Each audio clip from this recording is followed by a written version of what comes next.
Alrighty. I have conquered, basically, according to chat, all there is to Timespinner. And I can officially say Timespinner has been conquered. I wrote down a little bit of thoughts here, and it will do that. So let me just do this real quick. And go over there and do that. I actually found this game, overall thoughts, I actually found this game to be pretty enjoyable. Metroid games, Castlevania games, they're not really my cup of tea per se.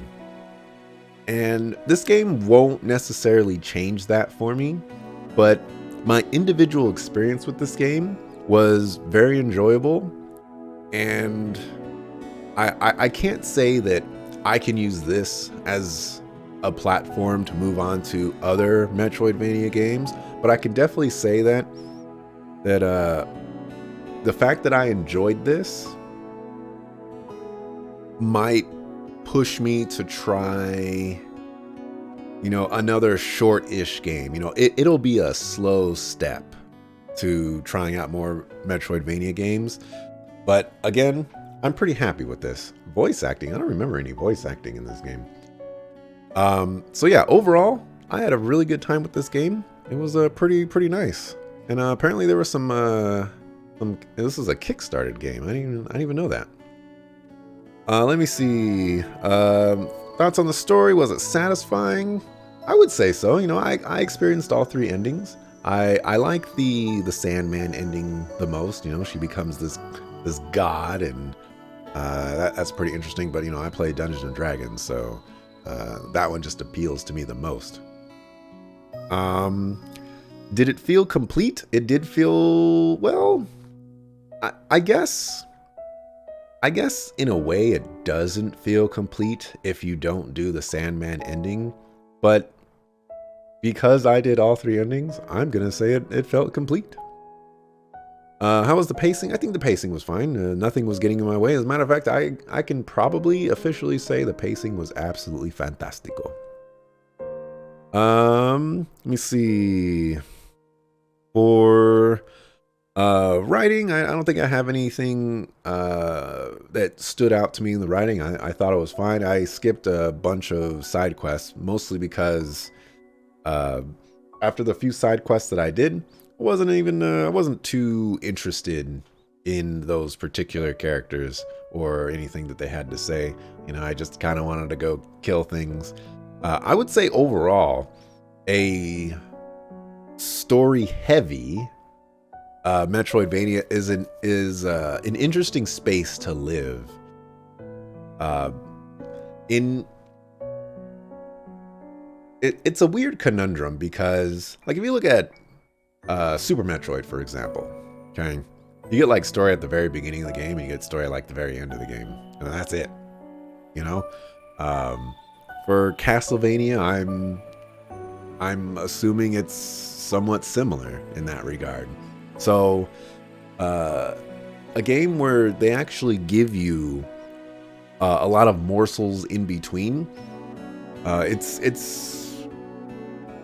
want to use the word jarring, but it's not. It's just it's taking a more story-centric approach. But I guess in my experience, is that what I want from a Metroidvania game? Does it hurt the Metroidvania experience? More than likely it doesn't. I'm always in favor of more story, but I guess for this particular experience, at least when it came to the side content, it wasn't as interesting, or it didn't grasp me as much as the main story. Let's see. You're personally fine for the fact that I skipped that? But that's just you? Yeah.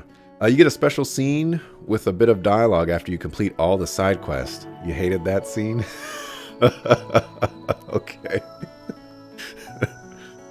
And as I mentioned before, I didn't get a chance to write down a lot for this game, so there's that. For gameplay, what gameplay elements stand out? The orbs feel similar to other orbs. Blue is meteorite. Both are more or less fire. Iron is wind. Would be cool if orbs were more unique. Maybe a yo-yo type that could be extended in front of you for a certain amount of time. That actually sort of came about with the eye one, but it didn't like stay out there for a little while.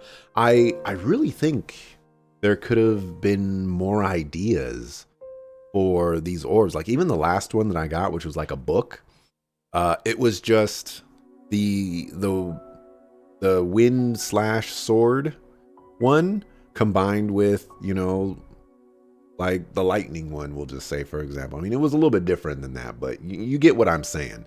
You know, it was, it seemed like the design of the orbs was very two-dimensional. It was short range projectile or like melee slash kind of thing.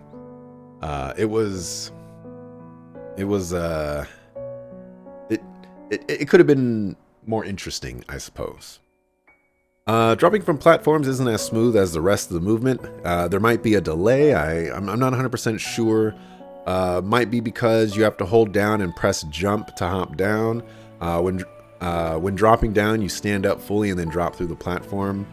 The moving through the platform it caught me a couple of times. I feel like maybe if instead of the character standing up immediately, you just like automatically start dropping. I don't know how weird that would look, but the moving down the platform kind of messed me up a little bit. For combat, I don't really have anything other than can't use orbs and move at the same time while on the ground. This was just kind of an unfortunate thing. I'm guessing this is like a Castlevania thing where, you know, you gotta stand still to poke things. I kind of wish you could move around, but I can see the balance decisions for why you wouldn't want to do that, or at least I can imagine them. So I get it, I guess. Let's see. Cardinal sins. So I had this cardinal sin. This cardinal sin that I have is actually for the Dragon Age games, because I really don't like it when games put the subtitles at the top of the screen. I'm not really sure why that would be a thing or why you would do that, but Dragon Age does that, and I don't like that. You know, I don't want to look up there. I want to look right here. You know, it's easier on the eye because, you know, like my screen is way up here. You know, so like, come on, what are you doing? And so this game kind of did the same thing. It's harder to pay attention to the center of my screen when I'm looking up, whereas down. It could just be a me thing, you know, but I mean, that's what my cardinal sins are anyway. So, you know, there you go. That's the only cardinal sin I got for this game. For miscellaneous, for sound and voice acting, there's no voice acting, but the music is pretty good. It was pretty good.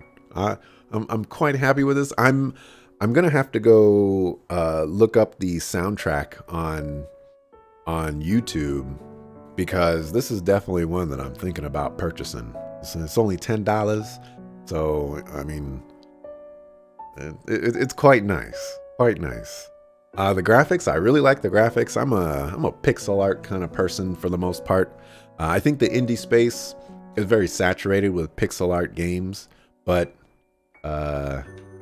I think this game looks great. And I think we're stuck at a black screen. Replay value,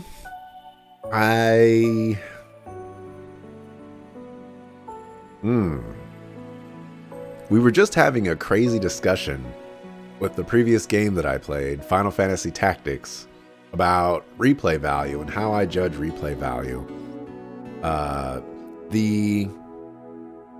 The criteria is that I want a different experience playing the game, whether that's more story elements added after beating the game or what have you.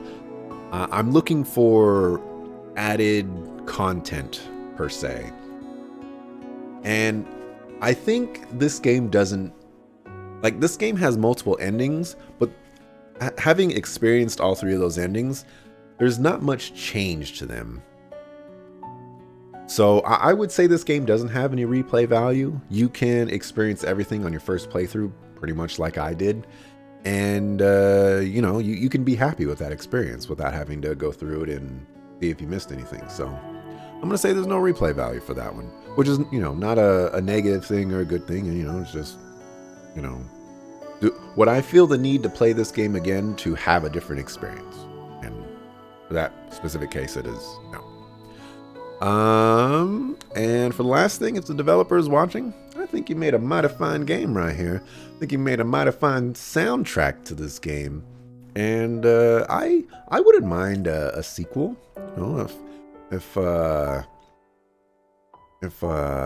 what's his name?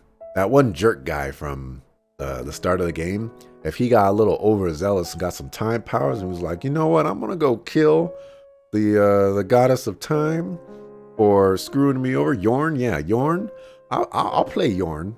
I'll play Yorn as he goes to go kill I already forgot her name.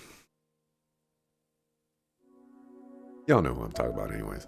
I'd be down for that. Yeah, Lunice. I'd be down for that.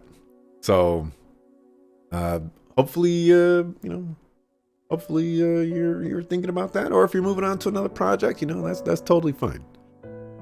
But that is going to wrap it up for me for today. This was a 4-hour and 45-minute stream. It is 10:44 p.m. and I need to get some sleep. So thanks for watching, appreciate it. I'll be back tomorrow 6 o'clock p.m. Pacific with some new game to play. Peace.